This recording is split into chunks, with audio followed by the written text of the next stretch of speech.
Hi everyone, good afternoon, नमस्ते, सत श्री अकाल, आदाब। Welcome to the RDD show. कोशिश करने वालों की कभी हार नहीं होती। और आप सभी कैसे हो? होप सो आप सभी अच्छे ही होंगे। दोस्तों, हमारे बीच आज एक ऐसी शख्सियत जुड़ने वाली है जिनका सामाजिक और राजनीतिक क्षेत्र में अहम योगदान रहा है। जी हाँ, दोस्तों, जो हम सभी के लिए एक इंस्पिरेशन है और जिन्होंने लाखों लोगों को इंस्पायर किया है।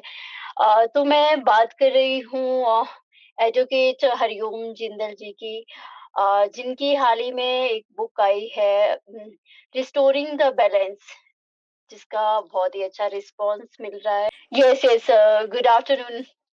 Good afternoon. कैसे हैं आप? मैं अच्छी हूँ, और सर आप कैसे हो? मैं भी बहुत अच्छा हूँ, भगवान की कृपा है। सांस आ रही है, सांस जारी है।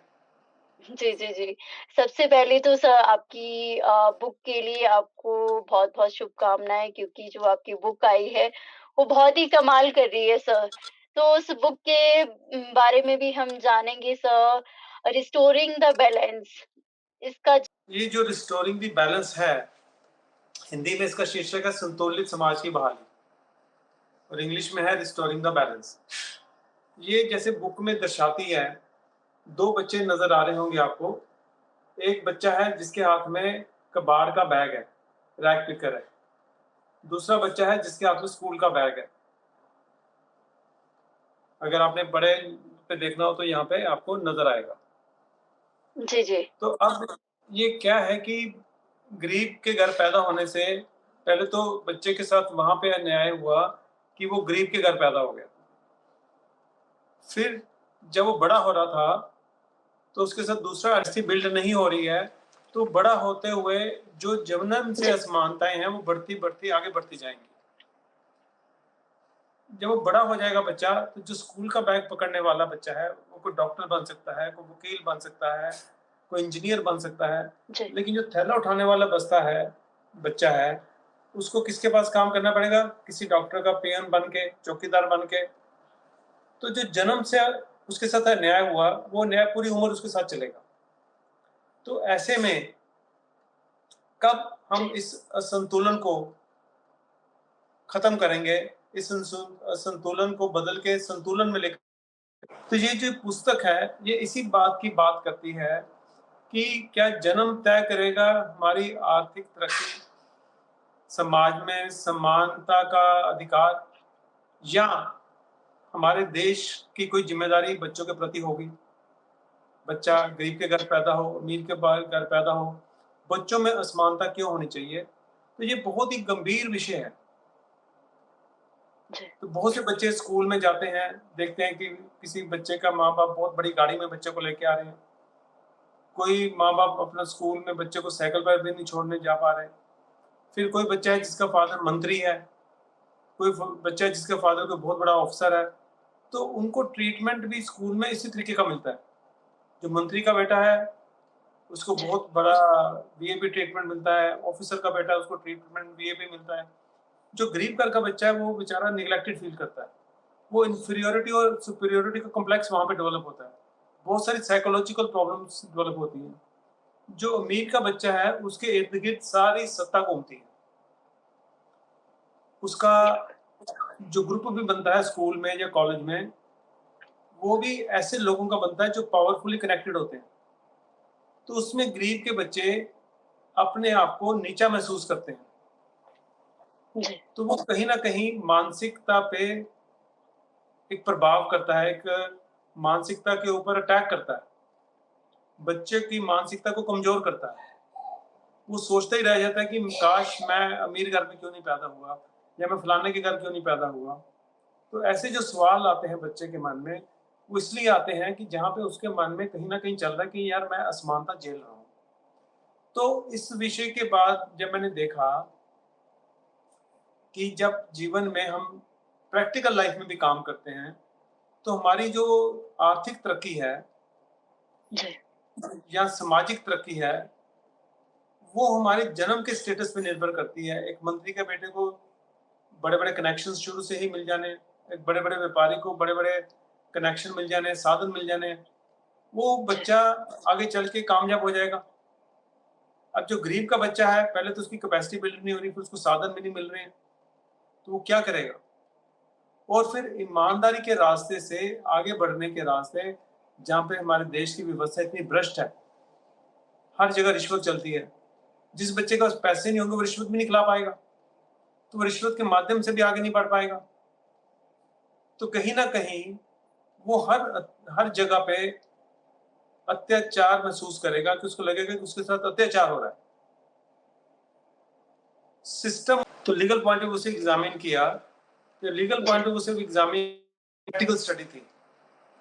आगे चल के जब मैंने लीगल प्रैक्टिस 2012 में शुरू कर, उसी दौरान फिर मैंने 2013-14 में स्लम्स के बच्चे पढ़ाने शुरू कर दिए।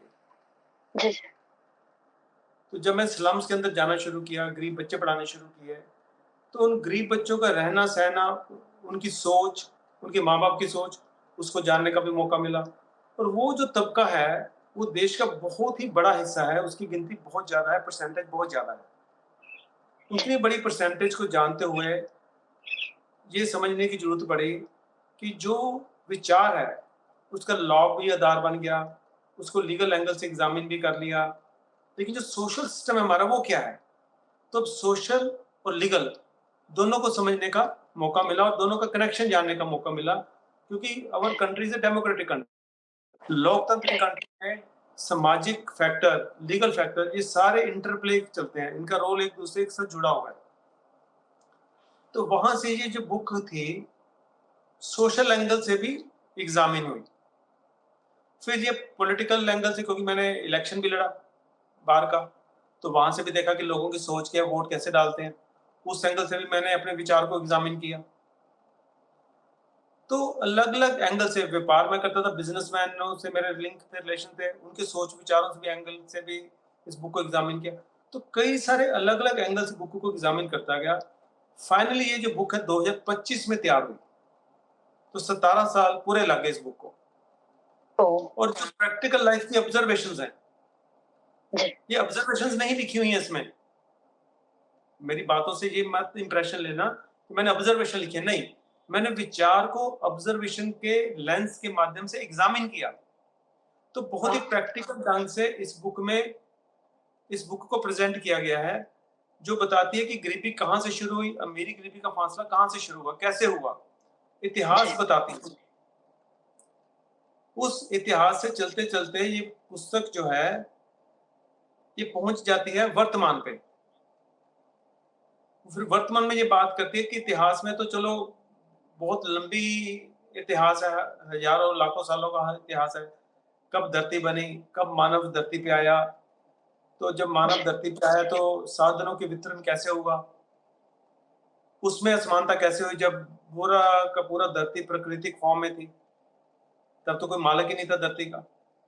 तो कैसे ये सिस्टम डेवलप हुआ, तो उसकी ऐतिहासिक बैकग्राउंड के बाद वो वर्तमान में जब आती है, तो वर्तमान में पुस्तक सवाल करती है कि जब अंग्रेजों से आज़ादी की लड़ाई चल रही थी, तो आज़ादी की लड़ाई का सपना यही था कि अंग्रेजों ने हमें गुलाम बना रखा है, हमारे सारे साधन ले जाते हैं, हमें गरीब बना रखा है।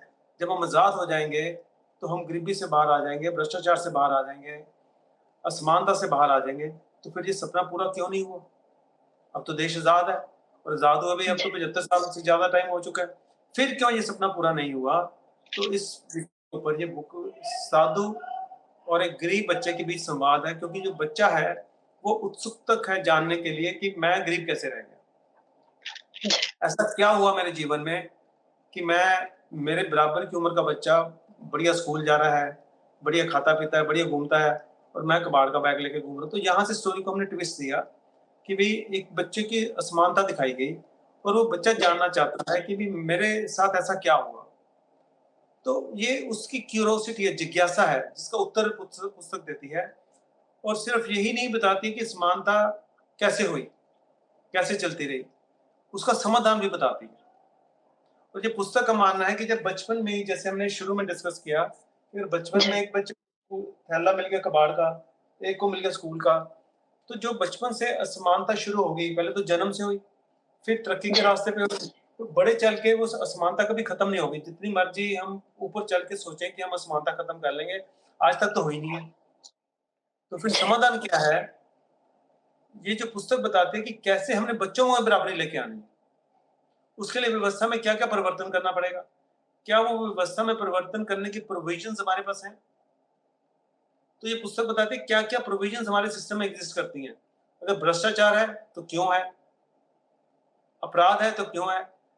एक बच्चा माँ ईमानदार पैदा करती है, तो जी, ईमानदार पैदा किया हुआ बच्चा अपराधी कैसे बन जाता है? कौन बनाता है?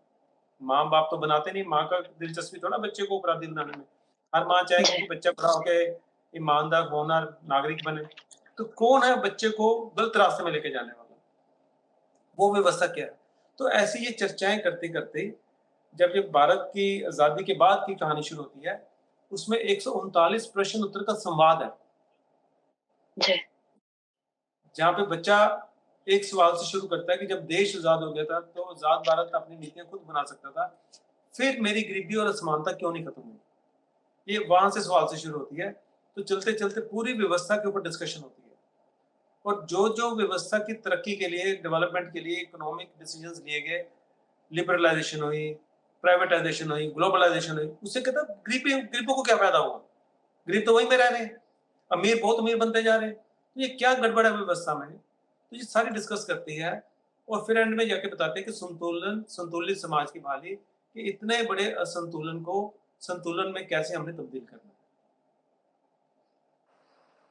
And salute to you.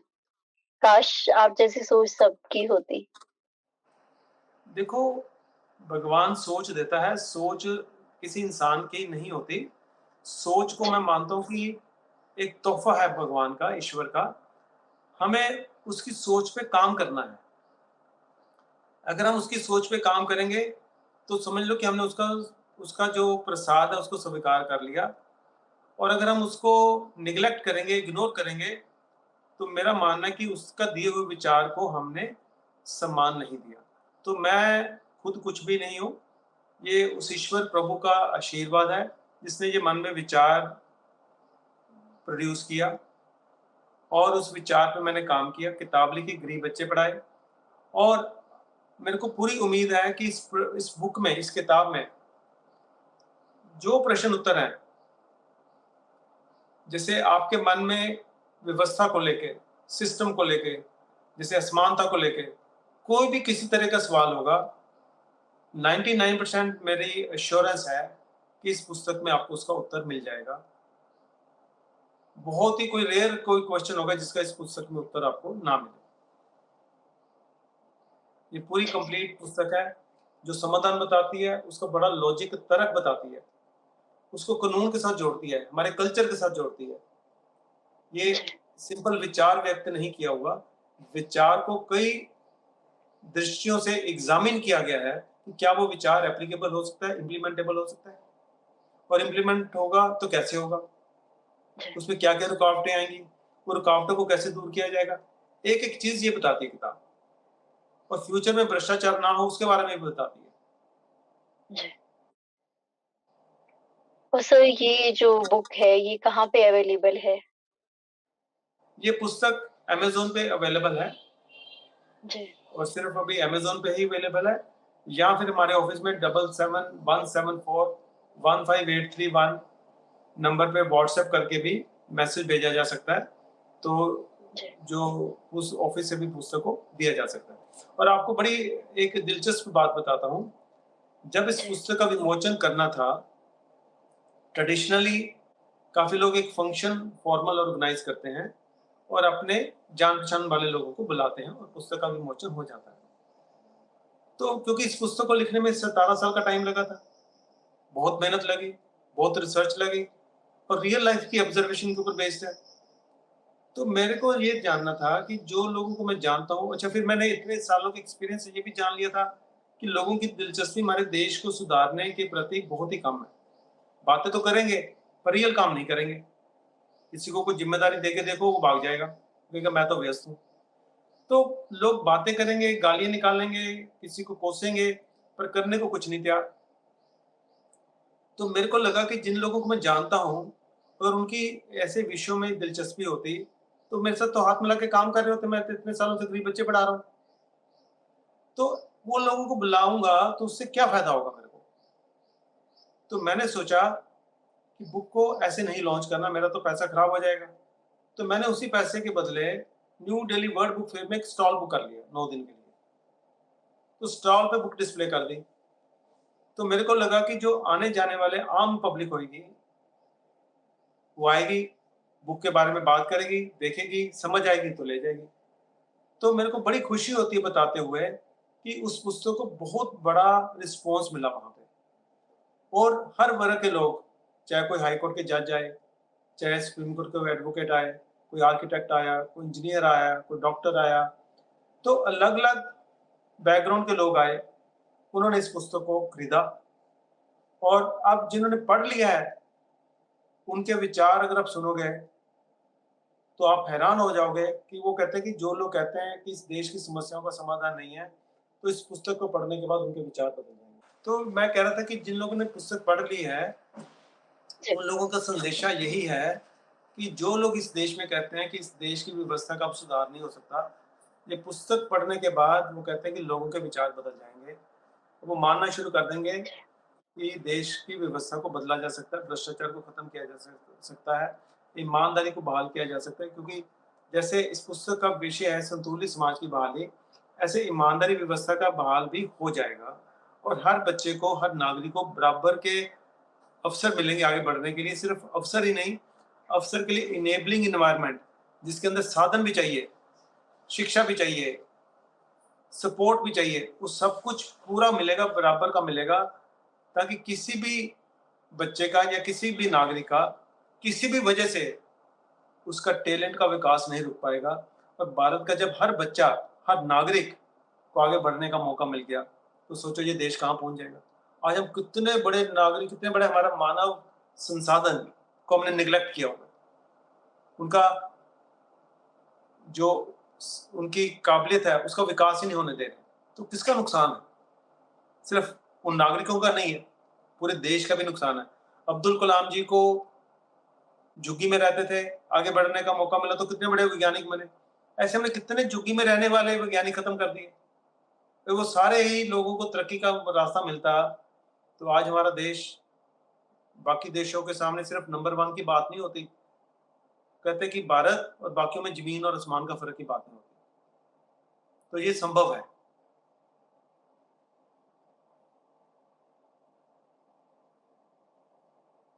बिल्कुल सही है कहा है सर। और लेकिन मैं सर जानना चाहूँगी, जो ये भ्रष्टाचार है इसको कैसे खत्म किया जाए? देखिए, हमारी व्यवस्था है लोकतांत्रिक व्यवस्था। लोकतंत्र में की समस्या क्या हुई है कि जब 1947 में देश आज़ाद हुआ और 1950 में संविधान लागू हो गया, पहली बात तो लगभग 70 और 80% बच्चे हमारे स्कूल से कॉलेज नहीं जाते। उनको उनकी आर्थिक हालात, उनकी सोच और विचार ऐसे हैं कि वो 12, 13, 14 साल की उम्र में बाल मजदूरी में चले जाते हैं। 17, 18 साल में वो शादी करा के माँ-बाप बन जाते हैं। 18 साल बाद वोटर है। तो 70 से 80% वोटें भी उन्हीं के पास हैं। तो बार-बार क्या हो रहा है कि भ्रष्ट लोग उनकी वोटें खरीद के चुनाव जीत के बार-बार सरकार में आ रहे हैं। तो भ्रष्टाचारियों से कुछ उम्मीद नहीं की जा सकती कि वो भ्रष्टाचार खत्म करेंगे। तो तरीका क्या है कि लोगों को जागरूक किया जाए। तो ये पुस्तक लोगों के मन को बदल देगी।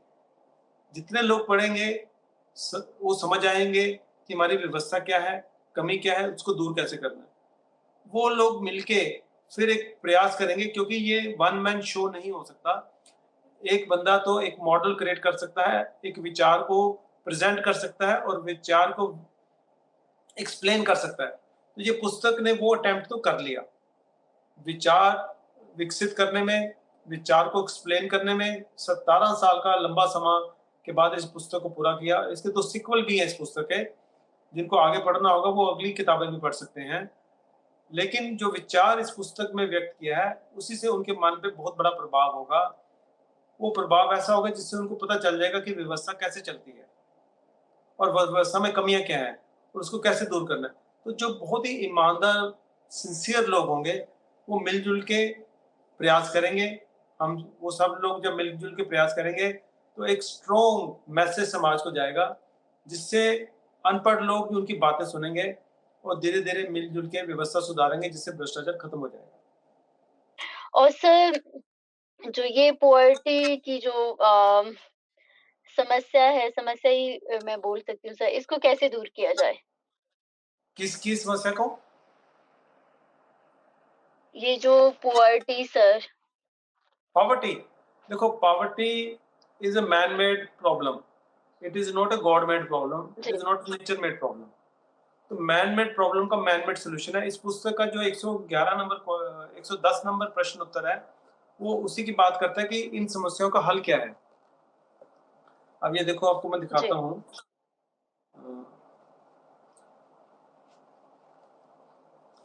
बच्चा कहता है कि ये अगर मैन मेड प्रॉब्लम्स हैं, तो मैन मेड प्रॉब्लम की सॉल्यूशन क्या है?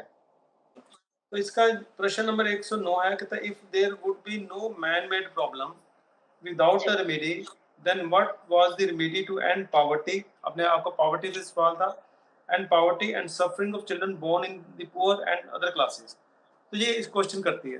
तो इसका उत्तर वो देता है, कहता है कि देखो, अगर संतरा चाहिए तो आम का बीज लगा के संतरा नहीं मिलेगा, और ना ही जी, बाद में आम आम संतरे में तब्दील हो जाएगा। अगर हमने समस्या का हल करना है तो पहले समानता क्रिएट करें, पहले जी, समानता क्रिएट कर दें, और बाद में सोचे बड़े होकर बराबर हो जाएंगे, हो ही नहीं सकते। तो पहले से ही हल निकालना पड़ेगा रूट कॉज से। तो फिर ये पुस्तक जी, कहती है क्वेश्चन नंबर 110 में, व्हाट काइंड ऑफ, मतलब किस तरीके के कदम उठाने पड़ेंगे जिससे ये समस्या पॉवर्टी की खत्म हो जाए। तो उसके अंदर काफी लंबे इसमें समाधान दिए हुए हैं, वो बड़े प्रैक्टिकल समाधान है। ये तकरीबन जी, 5-6 पेज के अंदर भरे हुए समाधान है। 110 नंबर क्वेश्चन जो है बड़ा महत्वपूर्ण प्रश्न है यहाँ का। वैसे हर प्रश्न ही बहुत ही जी, महत्वपूर्ण है, क्योंकि ये लड़ीवार चल रहा है, सीरियल वाइज चल रहा है। एक प्रश्न के उत्तर से दूसरा प्रश्न निकल रहा है, उसके उत्तर से तीसरा निकल रहा है, ऐसे ये लड़ीवार चल रहा है। तो इस प्रश्न के उत्तर में ये जी, सारे समाधान दिए हुए हैं, कई सारे मेथड है, क्योंकि हमारी जो सोसाइटी है वन डायमेंशन नहीं है, मल्टी डायमेंशन है। तो multi pronged efforts, multi pronged decisions लेने पड़ेंगे, जो हमारी व्यवस्था के अंदर पॉसिबल हैं, और वो डिसीजंस लिए जा सकते हैं। उनको इम्प्लीमेंट करके पॉवर्टी भी खत्म, असमानता भी खत्म, और भ्रष्टाचार भी खत्म। और सर कितने चैलेंजेस आए? जैसे आपने कहा कि 17 साल मुझे इस पुस्तक को लिखने में लग गए। कितने चैलेंजेस आए सर? बहुत चैलेंजेस। क्योंकि सबसे ये पहला चैलेंज था जब मैंने पुस्तक लिखनी शुरू की 2008 में, तो मेरा व्यापार था इंटरनेशनल ग्लोबल ट्रांसपोर्टेशन का। पुस्तक के चलते मैंने 2009 में जब लॉ ज्वाइन की, तो पहला बर्डन पड़ा, एक तरफ व्यापार देखना, एक तरफ लॉ की स्टडी करनी है, तीसरी तरफ पुस्तक लिखनी है। तो तीनों में समय का दबाव आने लगा। फिर 2011 में जब मेरे पिताजी की डेथ हुई, तो मेरे मन में विचार आया कि अगर पुस्तक लिखनी है तो लिखनी पड़ेगी, हवा में तो लिखी नहीं जानी।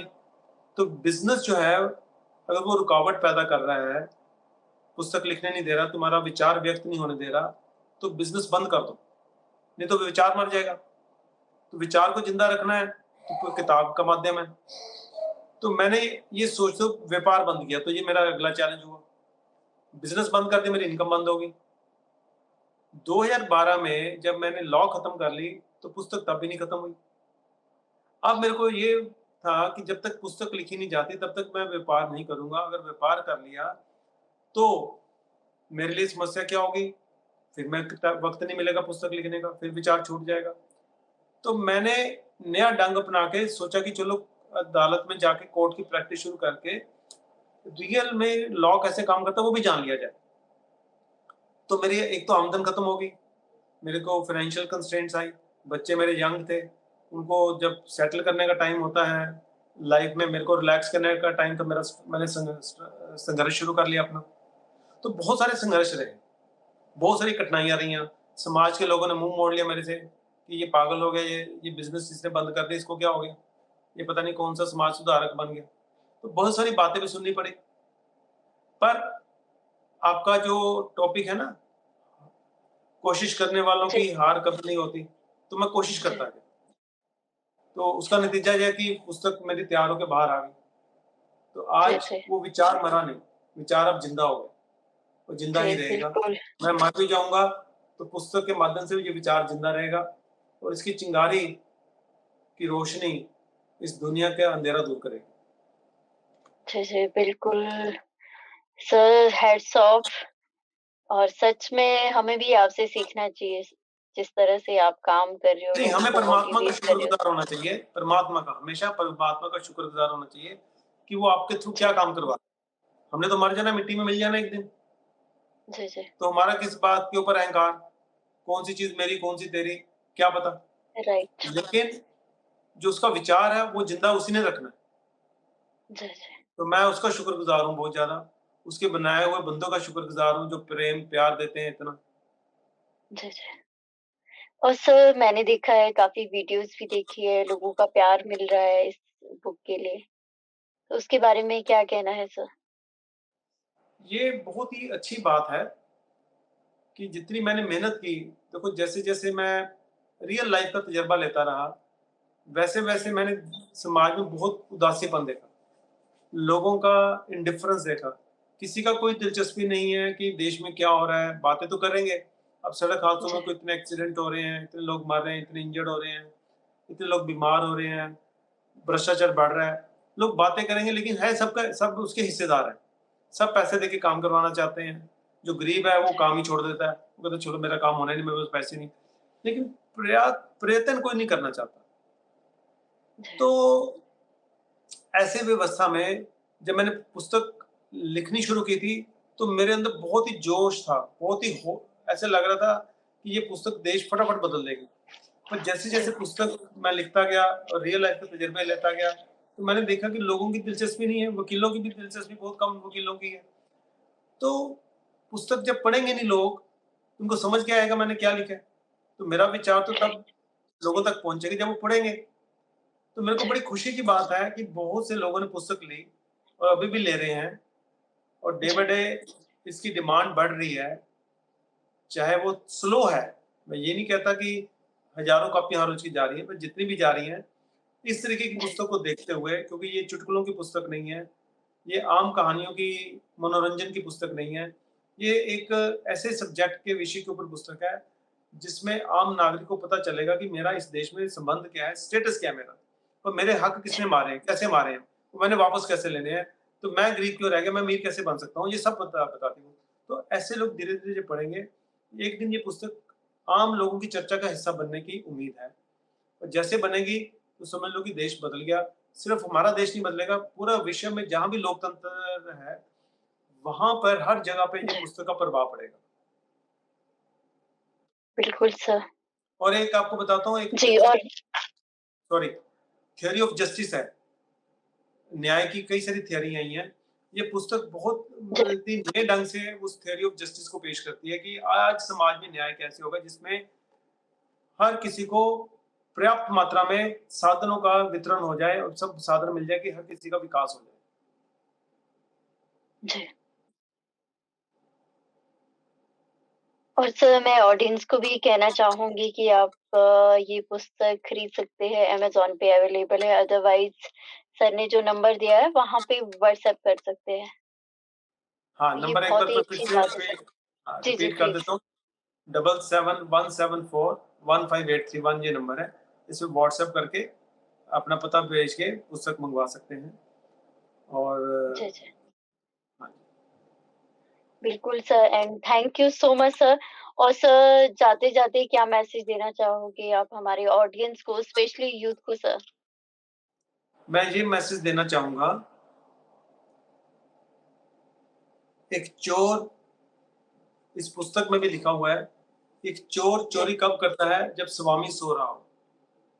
अगर स्वामी जाग जाए तो चोर चोरी नहीं कर पाएगा। इसलिए जो भी भ्रष्टाचारी हैं, वो नहीं चाहेंगे कि आपको जगाया जाए, आपको बताया जाए कि आपकी चोरी कैसे हो रही है। आपको स्वयं खुद सही शिक्षा लेके जागरूक होना पड़ेगा, व्यवस्था की जानकारी लो। इस देश में बदलाव हो सकता है। ये आपको जब पुस्तक पढ़ोगे, खुद ज्ञान हासिल करोगे, तो आपको अपने अधिकारों के बारे में पता चलेगा, अपने स्टेटस के बारे में पता चलेगा। तो आप खुद ही जब जागरूक हो जाओगे, तो चोर आपकी चोरी नहीं कर पाएँगे। आपको बराबर का हक मिलेगा, बराबरी के आगे बढ़ने के अवसर मिलेंगे। तो जो हमारी यूथ को अनएम्प्लॉयमेंट की प्रॉब्लम है, वो भी खत्म हो जाएगी। जी, जी। बिल्कुल sir, thank you so much sir. आपने अपना कीमती समय हमें दिया, बहुत ही अच्छा लगा सर। विश ये यू मैं ऑल द तो बेस्ट शुक्रगुज़ार और हम ज़रूर खरीदेंगे ये बुक। जी, जी। Thank you very much. मैं शुक्रगुज़ार आपका हूँ कि आपने मेरे को इतना सुनहरा अवसर दिया कि आपके माध्यम से मैं अपने पुस्तक के बारे में बता पाया, पुस्तक में लिखी हुई बातों के बारे में बता पाया और आपकी बहुत बड़ा ये योगदान होगा, जिस दिन समाज बदल जाएगा। तो ये जो आपने आज का प्रोग्राम किया है, इसकी बहुत बड़ा योगदान मिलेगा जब लोगों को इसके बारे में पता चलेगा। Thank you so much sir, thank you so much. बहुत-बहुत इट बहुत-बहुत वाज़ अ शुक्रिया। Great experience with you. Thank you so much sir, same bye-bye. Here. Thank you very much. Thank you. Thank you so much sir. Thank you so much everyone और इसी तरह से देखते रहिए the RDD show. कोशिश करने वालों की कभी हार नहीं होती।